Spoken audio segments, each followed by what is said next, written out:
is the second video in the series about using Citavi for graduate work. As you'll see, I have a folder called Research for Writing. It's where I put all my PDFs year after year after year. Within that folder, I have subfolders that match my conceptual design.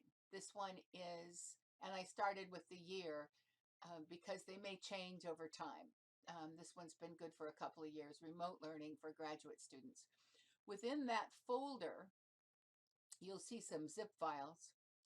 Those come from academia.edu, which I find to be a very useful tool for continuing to bring me the latest research on my field. Sometimes redundant, sometimes whatever, but they pepper my emails with, you might like this one, you might like this one, knowing what I use for keywords. And some came through about hybrid classes and flexibility, and some came through about an introduction to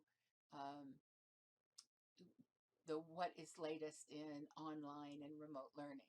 So I have extracted the one that is that introduction, and that's the one I'm going to be working with now.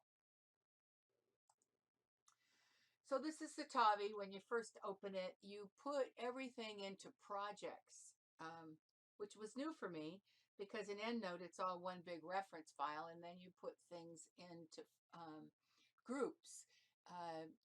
It is possible to have a full set of references, but it's very handy to put them into separate projects and then decide later to merge them, because you may do what I'm doing and bring in a whole lot of things from a source, not sure you're really going to like them or want to use them. So I've started a project called New PDFs as of yet, not in another project.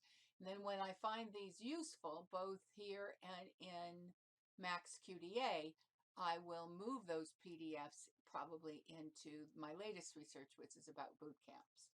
Okay, so I'm going to open that folder. It's a folder on my desktop. You have an option for projects to be on your desktop or in the cloud. This one's on my desktop. And I'm going to go to References. Opens a blank screen, doesn't have anything. I'm going to go to References, and I could be putting them in by hand, or I could be, this is very handy, I could have a PDF open that has an ID number, and I can put the ID number, and it goes out on the web and finds it. That's brilliant because it brings everything in very beautifully. But this time I've got PDFs, so I'm going to import. And I can import from a lot of different types, but I'm going to import PDF files. And I can import one or many, and so I'm going to import a folder. Already, I'm liking this tool because it would have been much slower in the previous tools that I've used. So I'm going to import, I mean, the author has a lot of good things probably, and there's papers citing or cited by similar papers, but I'm going to go for the most viewed. And I think I have to go back and just select that folder. Okay, so there it is. And I want to copy it into Citavi rather than move them in because I don't want to lose them somewhere else.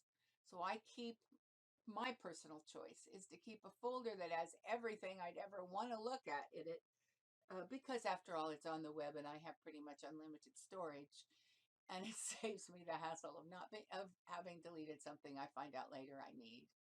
But we all make our own choices. Okay, so this then opens up a folder that shows me all the PDFs I may want to import and gives me a chance to look at their titles.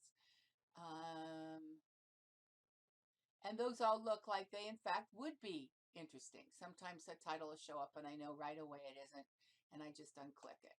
So I go next. And they should come popping in here.